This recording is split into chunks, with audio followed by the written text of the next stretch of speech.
I wanted to talk today about an innovation center that is in downtown Toronto. It's been really interesting coming to Norway because I think I see so many similarities between Norway and Canada. Obviously, we're both northern nations. We both have land mass that extends far north into the Arctic Circle. We are both resource nations and have a lot of wealth that's coming from resources. But we also have a lot of science and technology that we both see we must do a better job of commercializing.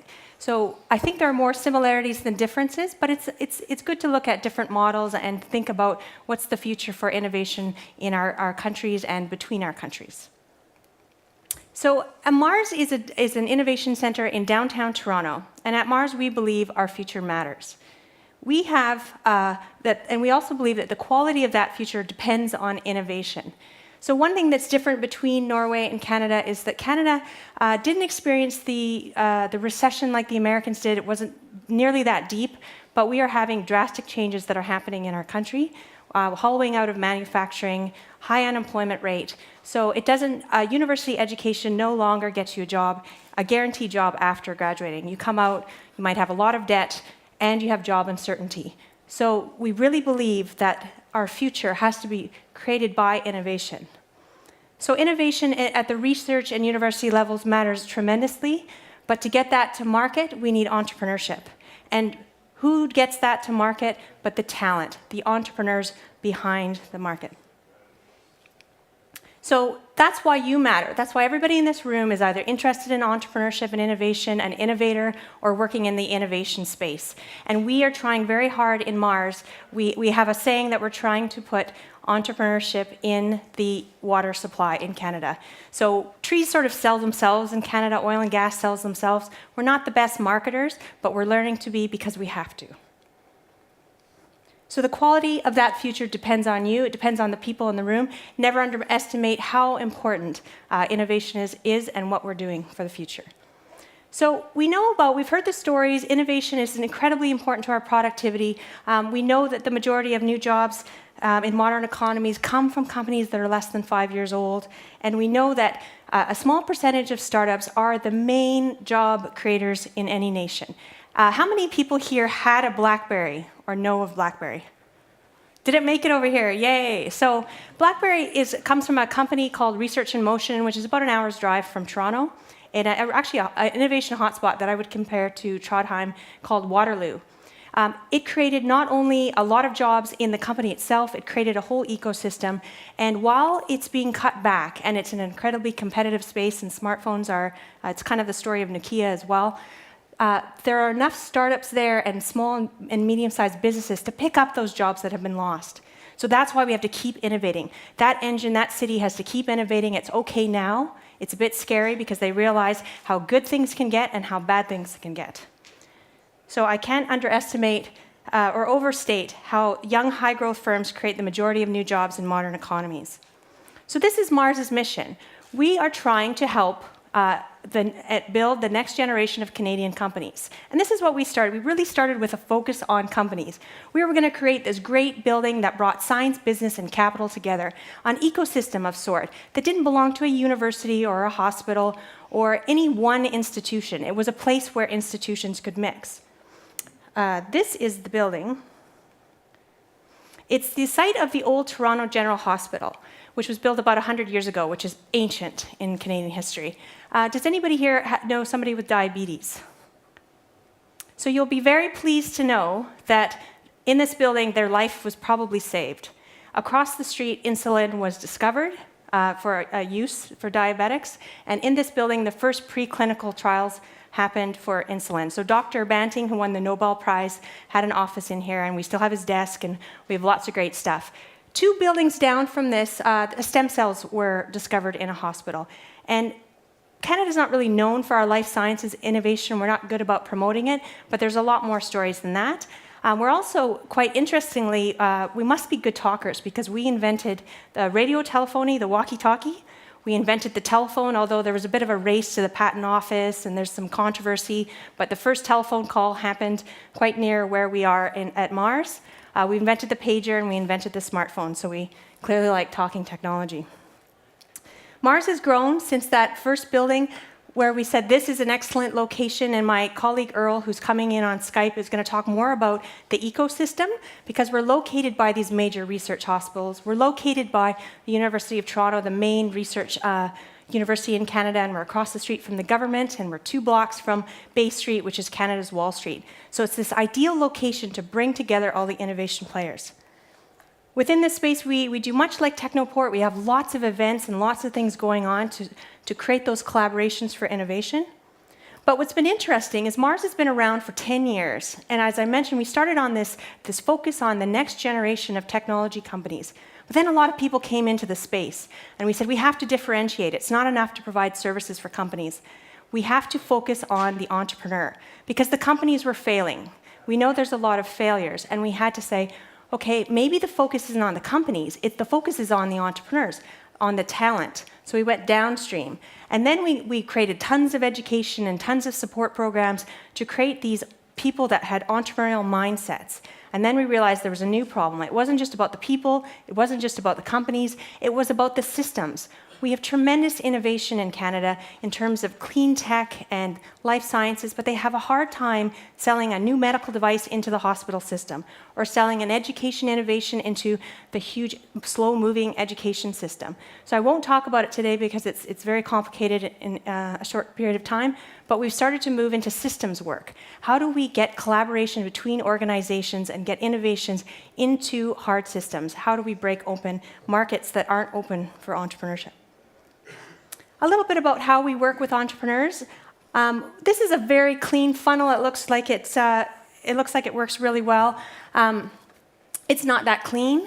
What I do, what my team does, we have about 15 people that works on the wide mouth of the funnel, the entrepreneurship education. We do events and big lectures and conferences for 800 people, to small group workshops, 9 to 15 entrepreneurs, where they work with their peers and build components for their business. We also have a market intelligence team that provides a lot of resources to entrepreneurs, and later stage entrepreneurs get advisors, and the best of the best have access to funding programs. So a little bit about, you've probably heard of the startup Genome. It's interesting because it started in the ICT space, but we actually have seen it ourselves in clean tech and life sciences, these distinct stages. We focus mostly on the ideation to efficiency stage, but we're getting into the scaling stage.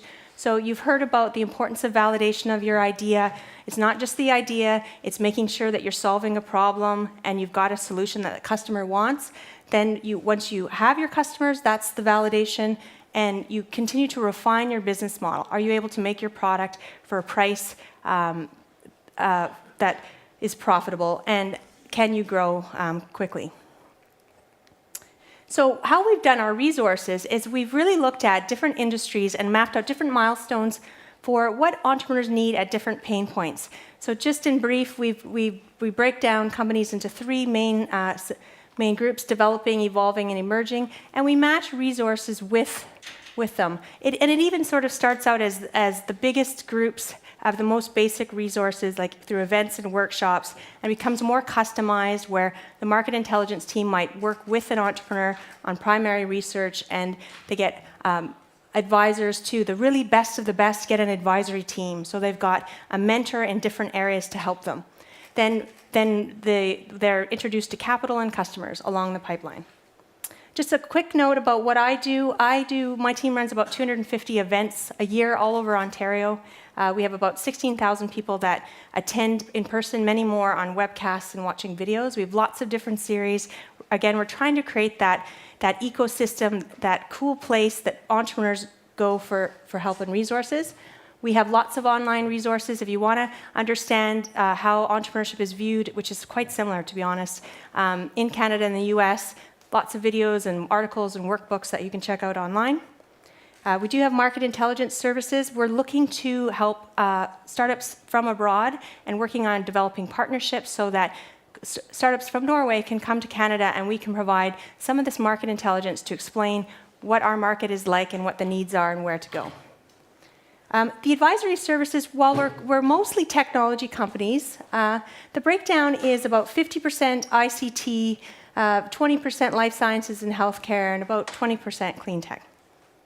One thing what's interesting about us, and it's probably useful for our entrepreneurs is that we have a network of 14 innovation centers around Ontario. These are very much like our organization, but probably on a smaller scale. And they all provide resources for entrepreneurs. How it helps our entrepreneurs is then we know different customers and investors in areas all over Ontario. How do we measure our success? In the last couple of years, we've had about $750,000 or $1 million has been invested into our companies. The companies that we work with have made $375 million in revenue, and we've created about 4,000 jobs. So it's really important to tell our story of we can build companies with the right ecosystem, the right tools, education, and market intelligence, and advisors.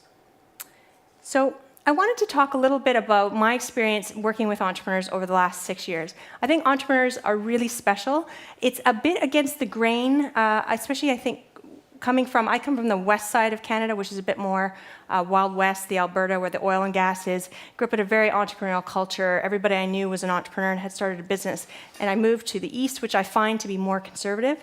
People want to be bankers, they want to be lawyers. So it was really surprising to me that they had to tell people that building a business is good. It was a mind shift.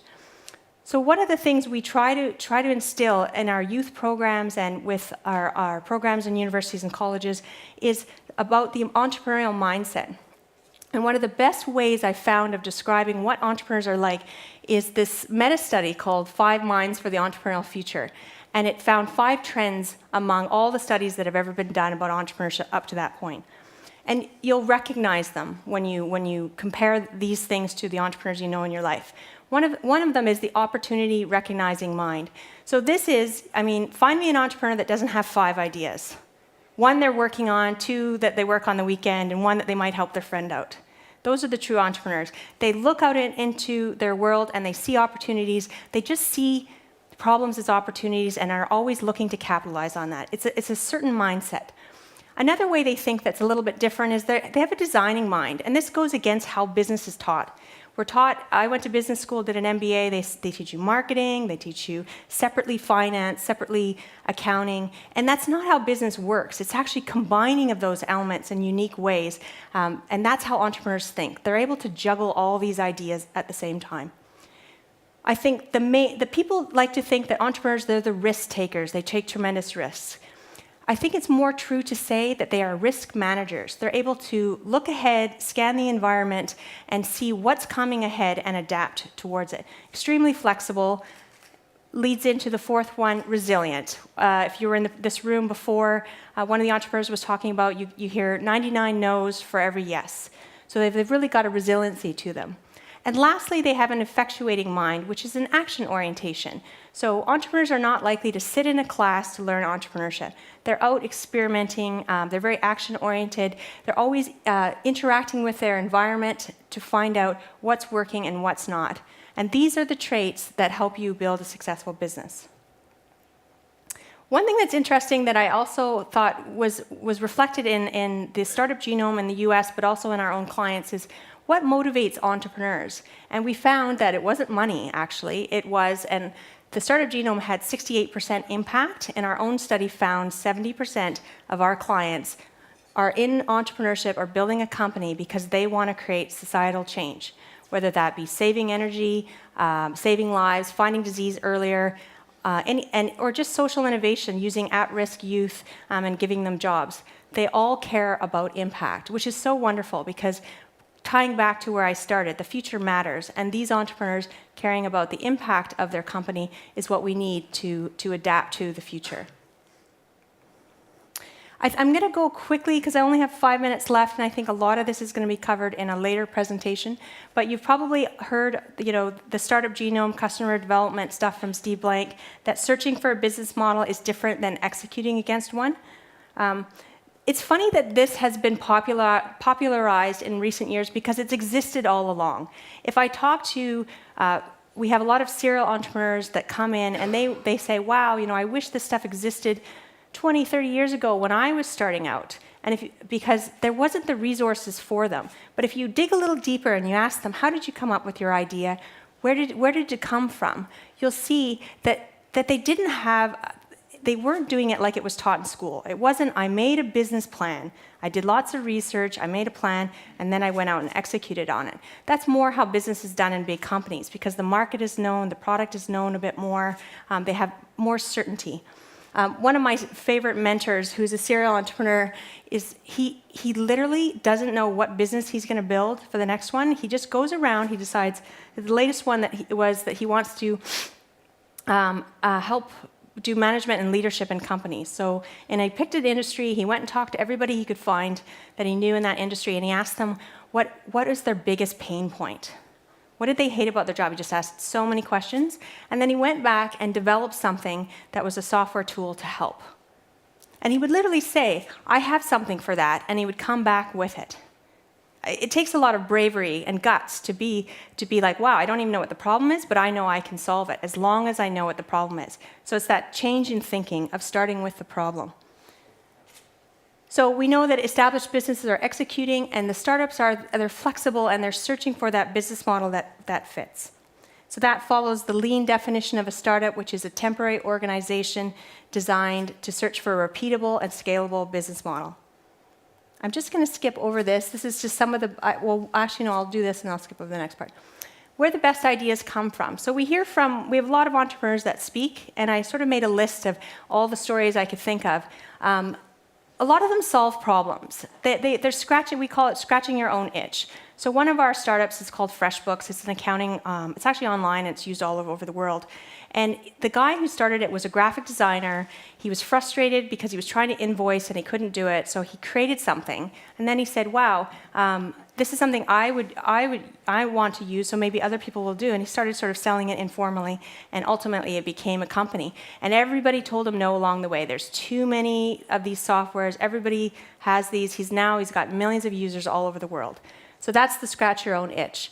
We know, just like science, there's an iteration of developing things over time. We know that creativity is about reassembling known elements in unknown ways. So there's a startup called Dollar Shave Club that you get a razor mailed to you every month for $1. There's nothing new about that, except the problem was people hate paying $20, which they do in North America, for a razor every month. It's too expensive, the value's not there. So what they just did, they said, we're going to create a product and we're going to use a different distribution model. That's all it took, and it's taking off. It's just a different combination. Collaboration and asking questions. That outside input is so important to make sure that you're solving a problem that people need. So we also see, and this is, I mean, people say this all the time, but that it's so important to validate, so important to validate. But when you first talk to entrepreneurs, they really believe to the depths of their soul, even if they're not admitting it to you, that their technology is just better and everyone's going to want it. So in Canada, I don't know if it's a Canadian thing, but we're a bit obsessed with hockey, so we call it the hockey stick forecast. You know, I just have to get it to market. I just have to get 5% of this billion-dollar market, and my sales forecast is going to go like this. Highly optimistic. And it's not admitting that you haven't even tested the price point, you haven't even tested that the audience you think wants it, and wants it enough to pay for it. So validation is really important. The number one reason why startups die is because they didn't have enough customers. I think in the startup world, we like to say, oh, I didn't get funded. Oh, I ran out of money. Usually the reason is you didn't have enough customers. You didn't have that traction to get those investors. You didn't have the traction to sustain your bootstrapping along the way while finding financing. Okay, I only have 1 minute left, so I'm just going to skip all this stuff and talk about the top 5 success strategies. So we've talked about it, pain. There is a big problem, and it has to be big enough that people want to buy it. 2, and this is one that people don't talk about very much, is focus. Somebody is waking up every day trying to solve the problem. So the problem might exist, and this is very true with business to business, selling into businesses. The problem might be really diffuse, but there's not one person who's responsible for solving it. So there's not one person that wakes up every day thinking, I have to solve that problem. Because if you don't have one central person to go to, it's really hard to sell your technology. So there has to be a clear target of where you're selling. And this is why it gets challenging selling into systems like utilities and educational institutions and hospitals. Because where is that person that has the power, has the problem, and needs to solve it? Budget. This is another one I think that gets overlooked. Who you're selling to has a budget. So, okay, they have a problem. We know they have a problem. You actually know who has the problem. Now do they have the budget? So you think, wow, this technology is so great. They've admitted they have a problem. And then they say, oh, not this year. We planned last April how we were going to spend our money, so maybe next year. Well, what does that do to you as a startup? You don't have money to last another year to make it into the next budget cycle, or so who you are selling to, they need to have a budget, and I think that's really overlooked. That it's even if it's a clear solution and they want it, they may not be able to buy it this year. It's in a year or two, so that can be a challenge. Lastly, standing out, you have to have a differentiated solution. This is getting harder. Especially in ICT, I think with tons of apps and different things. There's so many people doing the same thing, and you can see that it's not just about features, it's about talking about benefits. I think Steve Jobs sold a culture, a lifestyle, values much more than he sold technology. That's why there's a cult-like focus on his technology. And last one is market size. It's a big enough market. Just because it's a big market, the slice that you're in is that big enough to make a business model that you can be profitable. And two words of advice. Get mentors. This is really interesting. I don't know if you've seen this from the startup Genome. It shows the stages of the startups, and it shows the top line is that they have helpful mentors, and the bottom line is that they don't have helpful mentors. And I think we know this, but it's amazing to see the difference. And that means having a lot of mentors too, not just relying on one or two. So in Canada, we really have this message that we're trying to say to our youth is that the jobs are not there in the same way that they've been in the past. Your dream job does not exist, and you must create it. And you must look at the world with a different lens and see problems as opportunity. Everything that you see that was created in this room was envisioned and created by an entrepreneur. And you have to think about that. If you're the lucky ones that get the job with, or even the luckiest of the lucky that has a pension, you still have to think like an entrepreneur in the company or in the nonprofit, because it's still really competitive, and you still have to see problems as opportunities to keep those institutions alive. So think about that. You must create your dream job. And for those of you on the fence, here's a good quote from the founder of Amazon. I knew that if I failed, I wouldn't regret that, but I knew the one thing I might regret is not trying. So. Okay.